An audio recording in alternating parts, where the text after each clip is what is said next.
D'imposition manuelle, donc imposer des pages dans un certain ordre, surtout par exemple pour faire un A3 plié, agrafé, avec toutes les pages dans le bon ordre.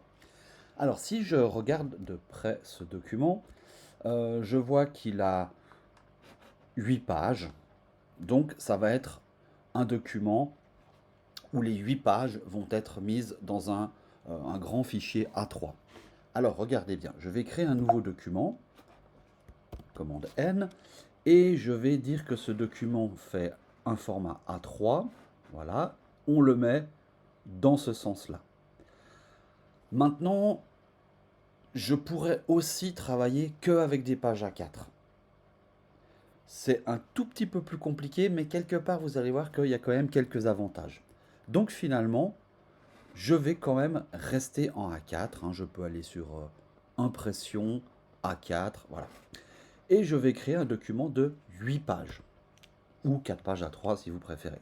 Mais moi, je vais rester comme ça. Page vis-à-vis, très bien. Éventuellement, c'est pas obligatoire maintenant, mais c'est de faire commencer votre pagination en page 2. Pourquoi? Ben, comme ça, j'ai pas une page 1 qui est toute seule, et ensuite 2, 3. Donc on s'en fiche de savoir si c'est la page 2, la page 3. Ce qui est important, c'est de commencer en page 2, 8 pages. Le reste, ben, vu qu'il y a des images franc-bord, ça serait quand même pas mal. Alors là, les marges, on s'en fiche un peu. Je les mets à 0 pour pas être influencé. Par contre, au niveau du fond perdu, très important, on va mettre partout 3 mm. Voilà. Sauf, donc j'enlève le petit verrou, le petit fond. C'est-à-dire que les images, quand elles vont venir se toucher ici sur la couture, eh ben, il n'y aura pas de petit fond. Du coup, il n'y aura pas de décalage gênant à l'arrivée, mais je vous en parlerai un petit peu plus tard de cette histoire de décalage. Alors, je vais créer ce fameux document et regardez bien, hop, qu'est-ce que j'ai obtenu? Un document de 8 pages, parfaitement en vis-à-vis, sans page 1 toute seule là-haut. Au pire, si vous avez créé votre page 1 et vous avez le décalage de la page, la dernière page, vous avez un petit menu là-haut qui nous permet ici dans les options de numérotation de dire on démarre à la page 2. Voilà, et ça va régler le problème. Ok, revenons à nos moutons. Alors, j'ai ici nos fameuses 8 pages.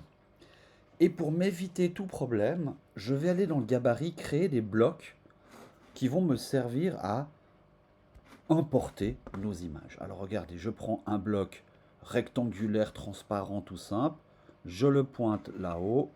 Je clique, je glisse. Voilà, j'essaie d'être précis. Si je ne suis pas précis, c'est pas très grave, hein. On a les petits réglages là-haut. Il me faut du 303 de haut, hein, donc 29,7 plus 3 en haut, plus 3 en bas, 303. Un décalage de moins 3, parfait. Ce qui fait 213,1, 210 sur la page, plus 3 en dehors. Je duplique ce petit bloc. Voilà, je ne suis pas précis. Voilà, est-ce que je suis précis?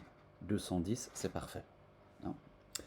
Ok, maintenant que j'ai ces deux blocs qui vont servir à importer toutes les pages, je vais plutôt rentrer dans la page 2, enfin dans mon document, et je vais importer les documents. Donc, commande D, fichier, hop là, importer, et on va aller chercher les documents. Alors là, j'ai les liens, les photos, ça c'est pas intéressant. Je vais retourner dans brochure Lavo, et je vais surtout importer ma brochure, la brochure sur laquelle je suis en train de travailler.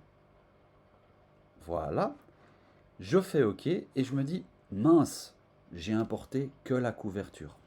Ok, pas de problème, Escape. Je refais commande D, CTRL D sur PC, ou évidemment fichier importé. Je clique sur ce petit document qui contient mes pages dans l'ordre, hein, 1, 2, 3, 4, 5, 6, 7, 8.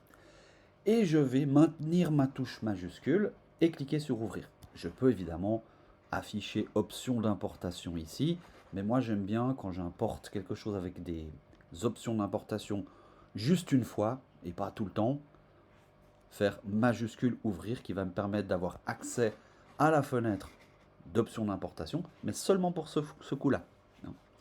Donc je vais faire deux réglages ici essentiels. Je vais lui dire je veux toutes les pages. Tout. de la 1 à la 8. Et surtout, très important, ce petit menu, je vais lui demander d'importer le fond perdu. Donc le fond perdu de 3 mm que j'ai mis dans l'ancien document, enfin dans le document de base on va dire, j'enlèverai de ces petits fonds perdus. Alors je fais OK. Il me dit imposer manuellement, comprend des liens vers des fichiers. Ça c'est pas très grave pour cet exercice. Hop, voilà. Et là regardez, il me dit t'as une page 1.